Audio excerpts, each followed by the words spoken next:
20 नवंबर को छठ का दिन था। पूरे बिहार में खुशियों वाला माहौल था। इसी अच्छे मौके पर लखीसराय शहर में एक ऐसी वारदात हुई कि लोग सदमे में आ गए। छठ घाट से भगवान सूर्य की पूजा कर लौटते एक परिवार पर एक सिरफिरे लड़के ने ताबड़तोड़ गोलियां चलानी शुरू कर दी। हमलावर ने एक एक कर 6 लोगों को लहूलुहान कर दिया। सरेआम फायरिंग और गोलीबारी की इस वारदात से देखते ही देखते पूरे शहर में सनसनी फैल गई। आनन फानन में गोलियों का शिकार बने लोगों को उठाकर अस्पताल ले जाया गया, लेकिन बदकिस्मती से 2 भाइयों की तो मौके पर ही मौत हो गई, जबकि उनकी 24 साल की बहन ने अस्पताल में दम तोड़ दिया। उधर ताबड़तोड़ फायरिंग करने वाला शख्स हमले को अंजाम देकर मौका ए वारदात से फरार हो चुका था। ये हमला झा परिवार पर हुआ था। अब सवाल उठने लगा कि आखिर हमलावर कौन था? उसने झा परिवार को क्यों निशाना बनाया?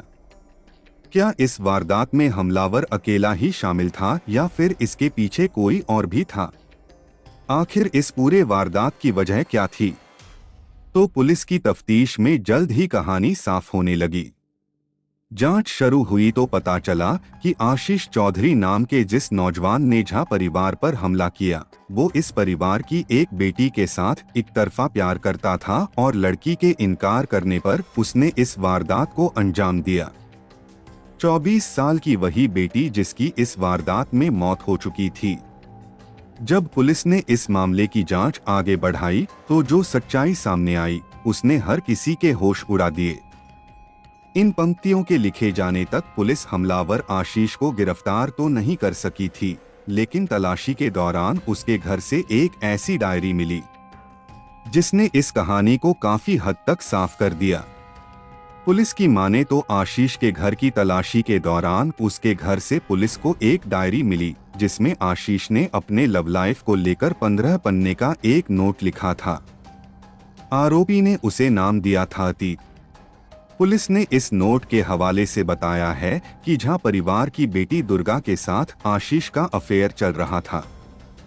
इस अफेयर के चलते ही दोनों लखीसराय छोड़कर घर वालों से छुपकर पटना में लिव-इन में भी रह रहे थे, और जब दोनों लिव-इन में थे तब उसने अपना और दुर्गा का खर्चा उठाने के लिए काफी मेहनत की, यहाँ तक कि उसने पटना के हथुआ मार्केट में मौजूद तनिष्क ज्वेलर्स में दुर्गा की नौकरी भी लगवा दी थी, और दोनों के बीच ये सब कुछ कई सालों तक चलता रहा। लेकिन कहानी में असली ट्विस्ट तब आया जब दुर्गा ने कथित तौर पर आशीष को धोखा देना शुरू कर दिया।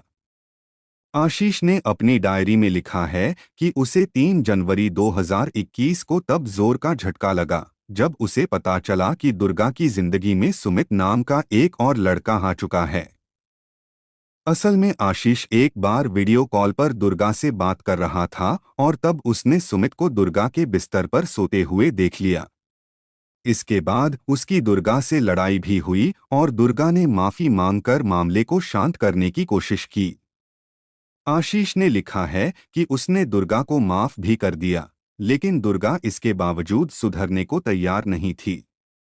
आशीष ने लिखा है कि लखीसराय वापस लौटने के बाद दुर्गा ने उसे डंप कर दिया, उसे इग्नोर करने लगी, लेकिन हद तब हो गई जब 16 मार्च 2021 को दुर्गा के घरवालों ने उसके घर पर धावा बोलकर उसे और उसके घरवालों को बुरी तरह धमकाया और गाली गलौज की। आशीष ने लिखा है कि इस वारदात के बाद वो मर जाना चाहता था, लेकिन अगर वो मर जाता तो लोग मजाक उड़ाते कि वो लड़की के चक्कर में मर गया।